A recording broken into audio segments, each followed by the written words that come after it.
happiness is found by fulfillment and in all the aspects of your life that you're trying to improve in, things that are important to you. It's fulfilling the values that are important to you. And when you think about, if you like write down what is important to you in your life in all those key areas, physically, relationship, spiritually, and business, uh, are you doing what you value? And that's always the problem. When you look at source of unhappiness, a lot of it is the disconnect between what you value and what you're currently doing. You know, people say, well, I value my family. Okay, so let's evaluate your family life. How much time do you spend with your spouse doing the things that help promote a healthy relationship with your spouse? I mean, do you just kind of sit and watch TV together, or are you talking to each other? Are you talking about things that are important to you, that fulfillment in your lives, things that fulfill your lives? Are you, hitting the goals that you want to hit personally in your life? I mean, or you just kind of, you're meeting at dinner, she cooked you dinner, you cook dinner, and then you wolf it down in front of the TV. I mean, come on, man. What's the last time you spent time with your kids where you were helping them with their homework, or you're doing something with them and not just, doing something passively with them? So when you think about source of unhappiness, I'm talking about me, okay? Anytime I've been super unhappy, I always trace it to what I'm not doing according to the things that I care about, things I want to accomplish, things that are valuable to me. And so this is a sales call, right? So we're supposed to talk about sales. We're supposed to talk about production. And if I ask you what are the top three things that frustrate you about the business, you guys can come up with it just as I could. I remember back, being frustrated. Why the heck am I not closing like I should be closing? I know I'm better than this. I know I can close these sales. I know I can take care of these clients. What am I doing wrong? And a lot of times it came down to some very simple things that I took out of my routine of selling that I just took for granted. Like there's a point where I was closing like 90%. I'd be going home to home, closing. And then the next week I'd start not closing. Like I'd miss a sale. I'm going, what the heck? What the heck is wrong with me? How did I miss that sale? And then I miss another one. I'm going, hold on here. And, so I take out my little 3x5 card. So that's what I used to use when I was in the field, is I'd have my 3x5 card and I'd have all the steps, the Sandler system steps, starting with bond rapport, finding pain, bond rapport, upfront contract, finding pain, et cetera, right? And what I discovered was I was shortcutting the finding pain part. I was going right to closing the sale, telling them what the next step is, and I didn't develop the pain process well enough. I just kind of glossed over it. They kind of said what I wanted to hear, but I didn't explore the pain questions more emotionally in discovering the emotional reasons why they sent the lead in. And I thought I was so good that, I just kind of skipped over the part, or I shortened it. I didn't give it what it deserved, because majority of the reasons why you don't close is you didn't do the pain process properly. The other majority of the reasons why you don't close is you didn't do bond rapport properly. Honestly, those are the two reasons why you don't close sales is you didn't do bond rapport properly and you didn't do pain funding properly. Only two reasons. Well, the third reason is what's out of your control is that it's not the right client, right? But in my experience, when you're running leads, especially in the home, that should only happen 25% of the time at the most. 25% where the client does not deserve to be a client. You should be closing 75, 80% of your SIDs. And the reason why you don't do that is because you're not spending enough time with bond rapport and pain finding, right? And if this is the first time you're ever hearing about all the Sandler system bottom part, then obviously you haven't, watched my videos at all on sales. It's funny how everyone, okay, I can tell, man, I'm going there, Scott. I'm getting into that mode, so I'm not going to get into that mode. I remember how it is when you're brand new. You think all I need to know is how the product works, how to write the app on my electronic application. That's all I need to know. I'll take care of the rest, because if the client really wants it, the product should sell itself. How many of y'all have heard that? The product should sell itself.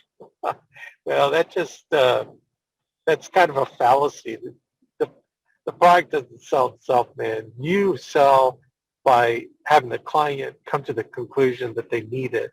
And that's all the Sandler system's all about, is opening up the road by asking questions to determine if the client, or for the client to help them understand what they need and why they need it. And you guide them by asking questions. So anyway, going back to, it sounds like I'm meandering, but I do have kind of a track in mind. So, the top three things that frustrate you, closing sales is one of the things that frustrated me when I was in the field, heavy in the field. Number 4 in the alliance, selling insurance and building an agency. And so finally, whoa, I hate running up on the curb. So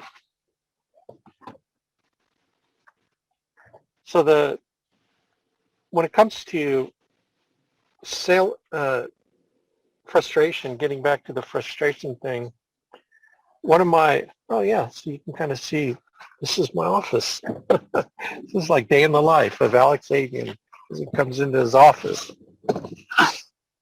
And what's the other frustration? Not making enough appointments. And you guys can diagnose that issue, right? Why am I not making enough appointments? Well, not making enough appointments because I'm not making enough dials. Right, not making enough dials. And it's like Brian Tracy, man. Brian did some really awesome basic stuff. You can kind of get over, that he's an older guy, right? He went over some basic stuff. If you just listen to everything he said, the thing about you're not seeing enough people. Right, Scott? You're not seeing enough people. So how do you see enough people to get the percentages working for you? Well, you got to dial the phone more, right? And you have to have something to dial, because you keep dialing the same set of beat up leads, man. They're going to memorize your number, right? They're going to memorize your number. They're going to know not to answer your call, and you get beat up, you get frustrated. I think that's one of the problems that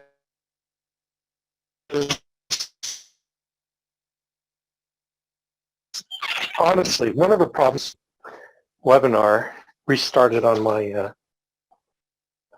my Zoom without shutting everybody down. So I might just continue on my phone.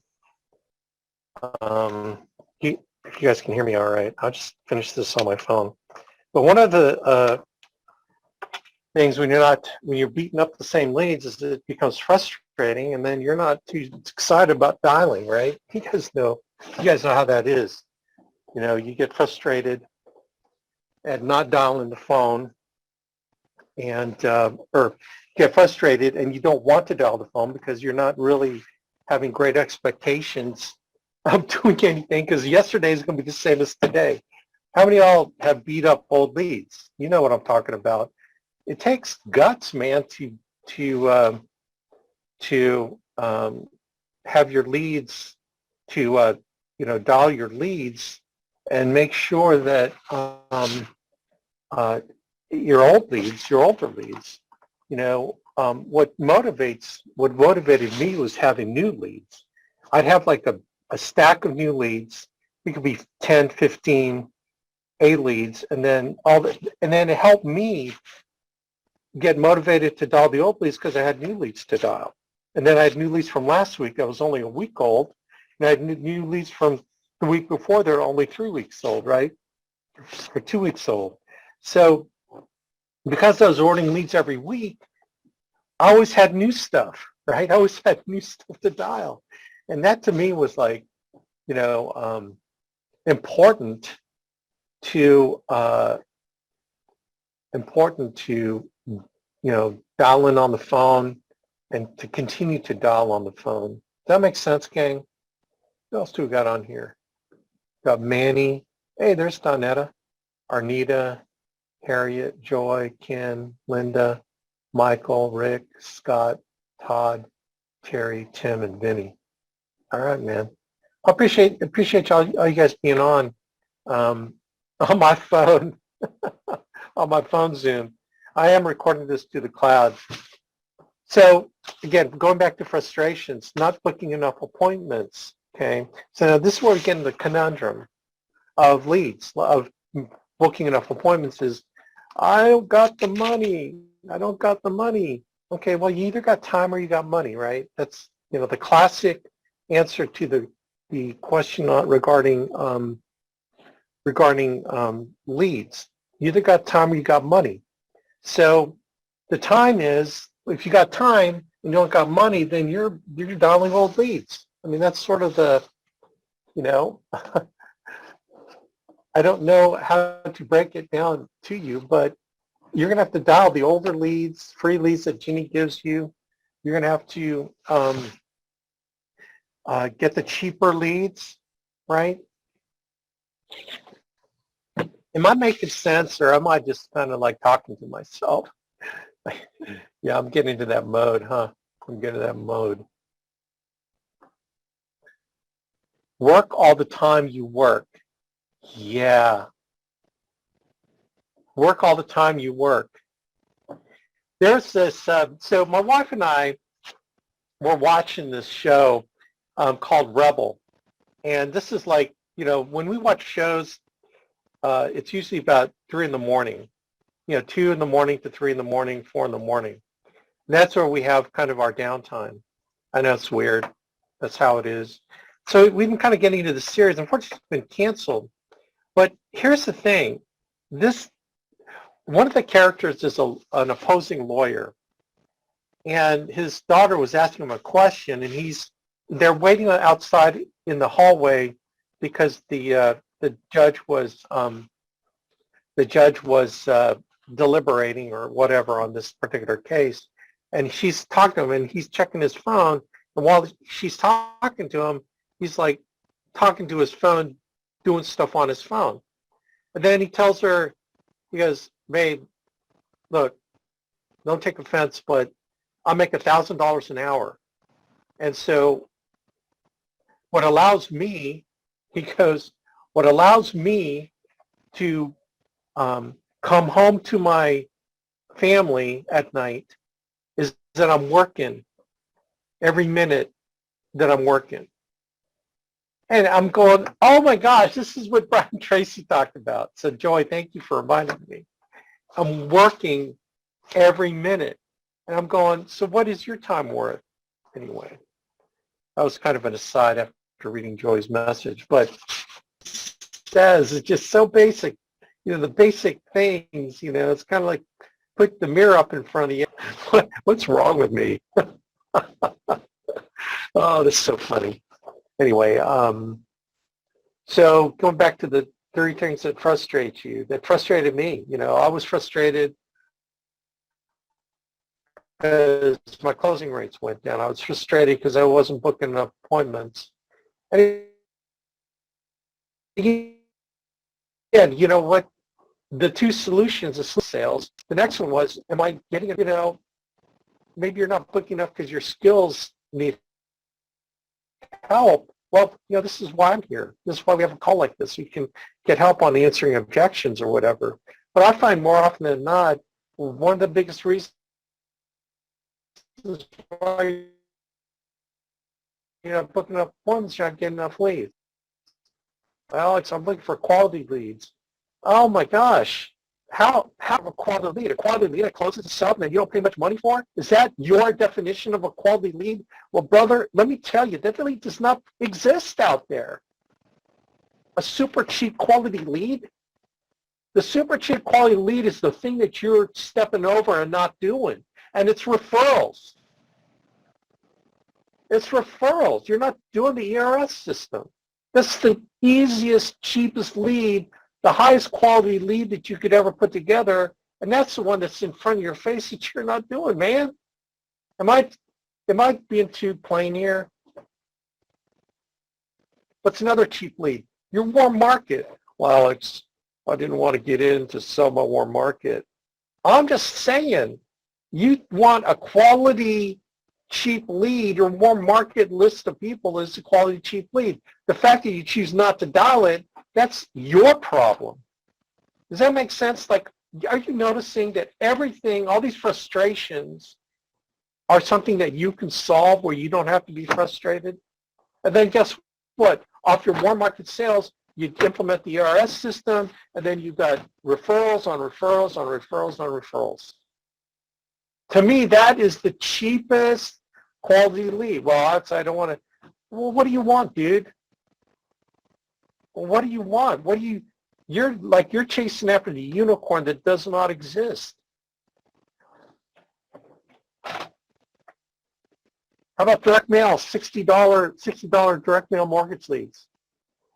There are people that are dying for those leads because they feel like those are the quality leads. And they offer the people that are willing to do in-home appointments, and the ones that pound the lead as soon as they get it. They're the ones that are turning the business on them, because they get there before the other guy. Well, I thought these were exclusive. Each of those leads they send in is exclusive to that agency. So they're turning in 3 or 4 agencies mortgage protection leads. You guys understand that? So ours is not the only one. They get one from FFL, they get one from Equus, and they get one from Symmetry Financial Group. So the Alliance one is part of that mix. So you get exclusive, and then you're sitting there going, oh man, I don't know if I can dial it. I know I spent $60 on this lead. Oh my gosh, you're hand wringing. By that time, these other jokers understand the value of that lead, and they call them right away. Then you decide to call them 3 weeks later. Oh, we already took care of that. And then you call me and call Ginny, and you're complaining about that lead going, Alice, this lead sucks because this person already bought already. When did you dial that lead? And then you're going to lie and say, well, I dialed it right away. But in your heart, you know you lied, and you didn't.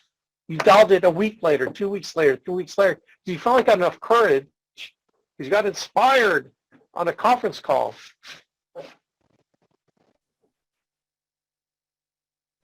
Okay, so again, I'm addressing frustrations. So that's the second frustration. What's the third frustration?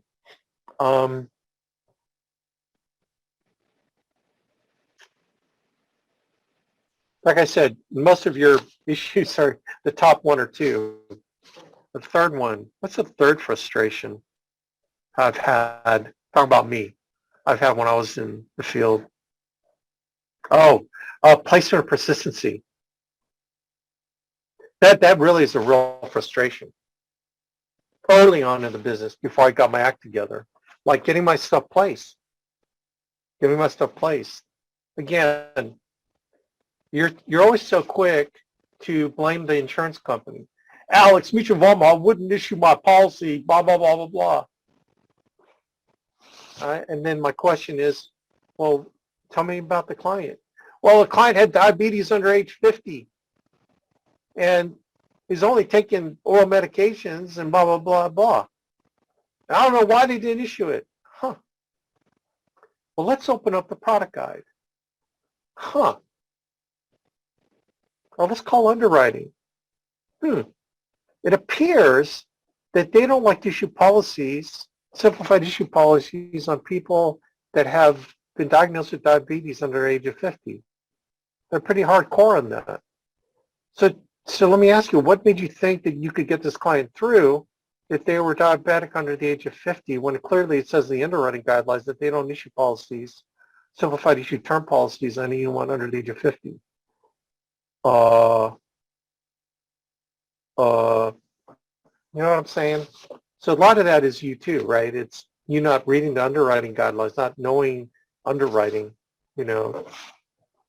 So you got to get smarter on underwriting. So you get your underwriting guys out, and when you're evaluating a client, Another frustration that also contributes to that is not asking the client health questions properly, and not hedging your bets with them, right? So you're saying you're glossing over the health questions instead of saying stuff like, now, sir, I'm going to ask you a bunch of health questions here, and I really need to know because you and I know that everything's electronic, right? All your medical records are electronic.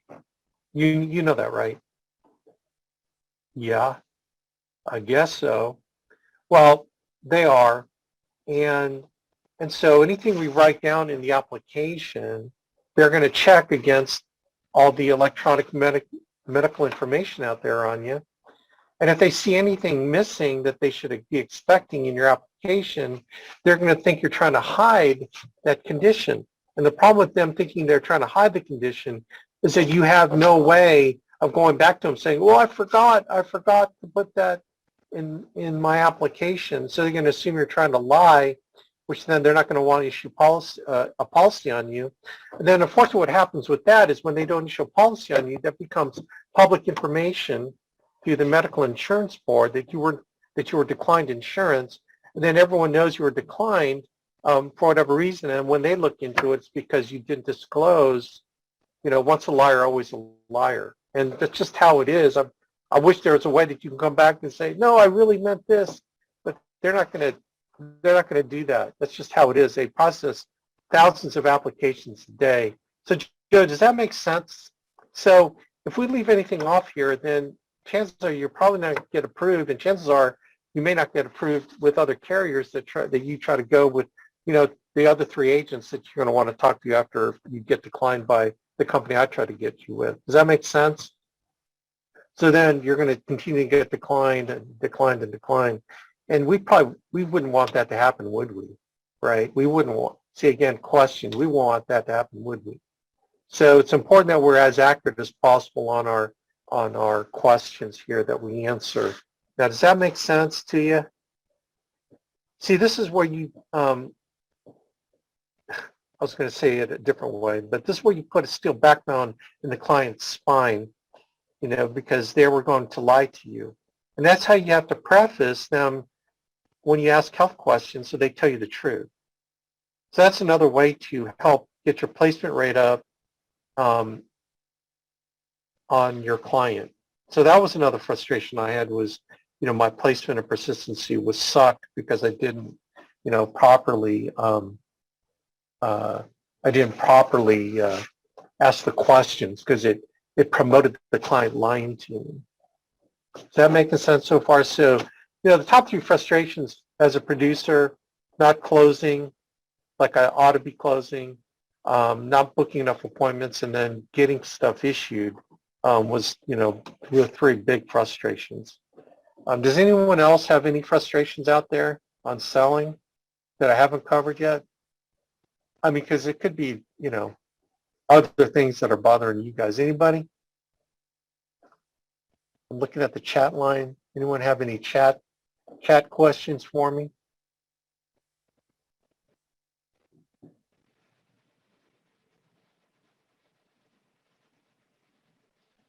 Okay. There's so much that you're saying you're hitting right on. Oh, really? Okay. Yeah, I mean, look, I've been there, so I know. I've been through all these. I've been through looking at myself in the mirror and, okay, how do you overcome to think about it? So the only frustration I can imagine is when you do pay for higher quality leads that are supposed to be exclusive, and you do actually call them immediately, and then you hear either, nope, I never even reached out, I don't even know what you're talking about, or they tell you immediately, yep, I already talked to 3 other people, yada, yada, yada. And it's few and far. Yeah. But when that does happen, that is pretty frustrating. It is. That's mega frustrating. I remember, I totally remember. Typically, those frustrations happen early when you're investing in leads, like higher quality leads, more expensive leads. Typically, it happens early because in your mind you're thinking, well, Megan Wood got this, or so-and-so, you name a top producer, and they seem to be doing good. Well, it's the typical, some weeks they do awesome, some weeks they do terrible. You just don't hear the terrible weeks. You just hear the good weeks, right? And that's sort of the way it is, the way that our leaderboards are, the way that, no one talks about when someone doesn't show up on the leaderboard. They only talk about when they did 12,000 that week, right? And so they all run into, I paid $60, depending on the commission rate level, they can be paying $65 for a direct mail mortgage lead. And they are just as mad as anybody would be.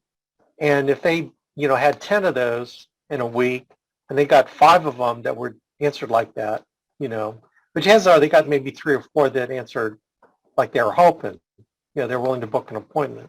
Then the following week they had, 7 of the 10 book an appointment. The following week they had 3 book an appointment. So in the business, as in anything else, it's the averages over time that really tell the story, not every single week that tells a story. Not a week does a trend make. No, even 2 weeks, right? Over time, a trend may happen. And this is where sometimes you start looking at demographics. So for example, you can get real nerdy about this, which I always did. Like there are certain counties where I was, getting the top A leads. And back then, A leads weren't as expensive, but it's still expensive relative to whatever else we were doing. And so I discovered over tracking trends that certain counties just didn't produce as well for me than others, right? So I had to hang long enough in a county to know that, man, I'm pulling my GMR from this county because whatever, I'm not going to say the reasons why, okay? There are a lot of reasons why, but, you can profile counties. You honestly can profile counties. And I found I was doing better in this county because the demographics were different and my closing rates were higher. So ergo, what would you do? You'd make a decision to amp up my GMR in that county and shut my GMR in this county, right? So again, there are ways to respond to those little funner details, but I definitely get the frustration of you paid a boatload.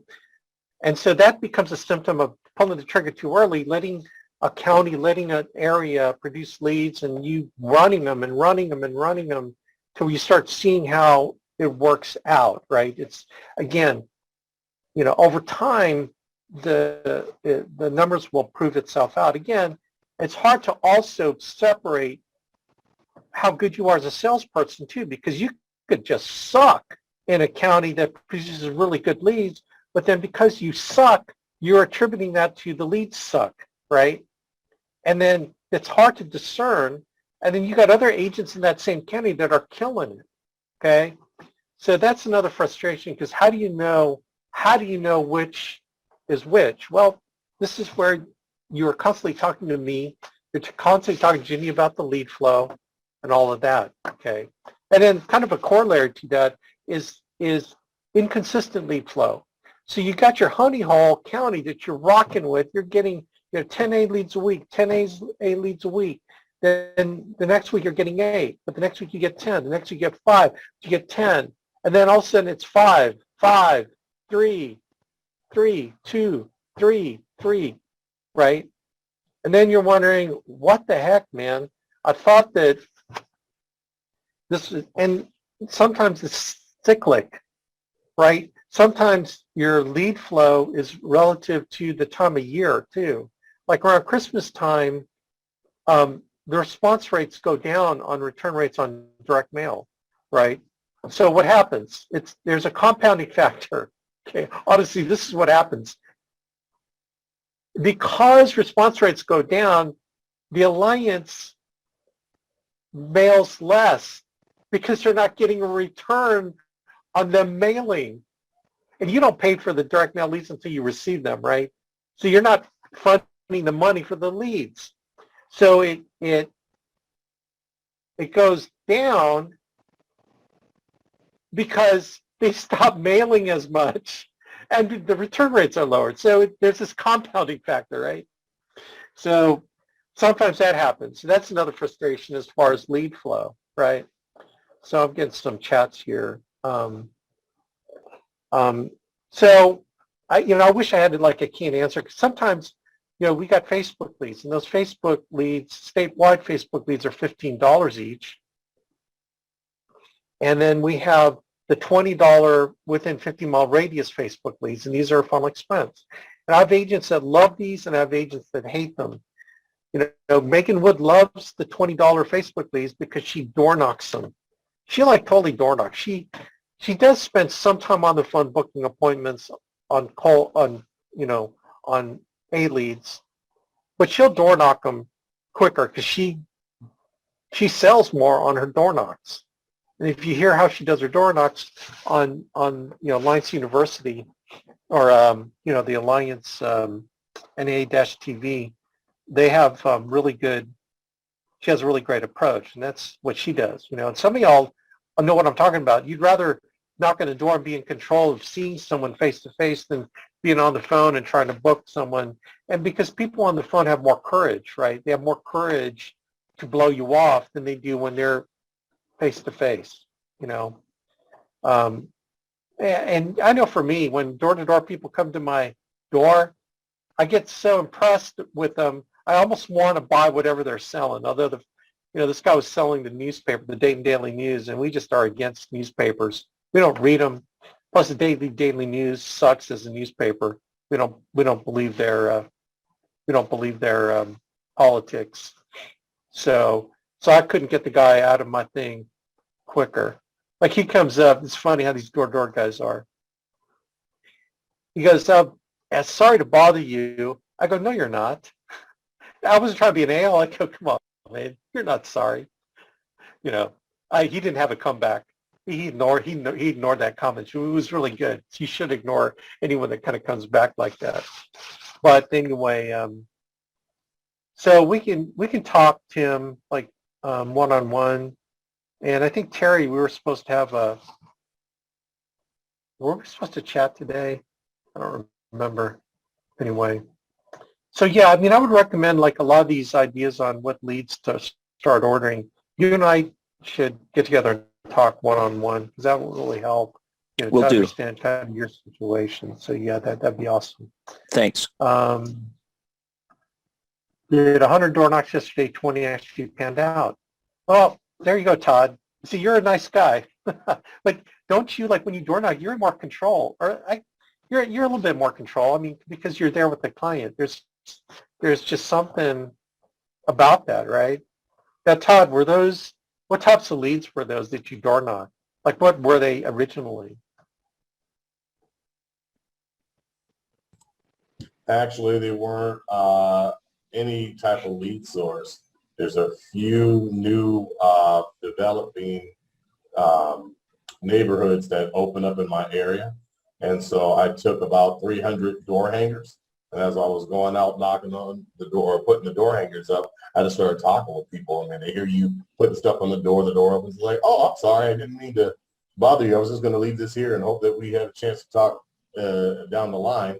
And that just led into some conversations. It's when you do get those door knockers or those door hangers, and you actually go out, it's kind of like a open door and an escape that you can use to say, oh, I didn't have any intent to bother you right now. I'm not here to sell anything. I just wanted to leave you some information and hopefully get a chance to speak to you at another time.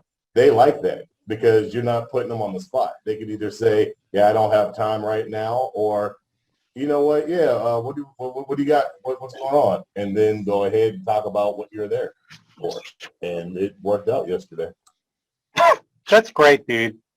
That's great. When you have just regular conversations with people, and did you use, like, I sent you Scott Mills's door hanger, didn't I? As an example. You did, and it helped me create okay. some things that I wanted to talk about. That's great. I like to see a copy of it. If you can send me a copy of what you put on yours, but okay, that's cool, dude. I love it. Going out there, you gotta do what you gotta do, man. I am a believer in taking more control. Somebody just don't want a door knock. That's cool. But God bless you if you are getting results with it. Like I said, Megan Wood's #1 in the country, and she goes out there and she, knocks on the doors. I think there's also the aspect of being more, you are in control because you're going actively out doing something, as opposed to sitting in your house and dialing the phone, which, like I said, I'm a big fan of auto dialers. But anyway, time is it? 12:01. Wow. I know I spoke really fast, but I didn't even have my coffee yet.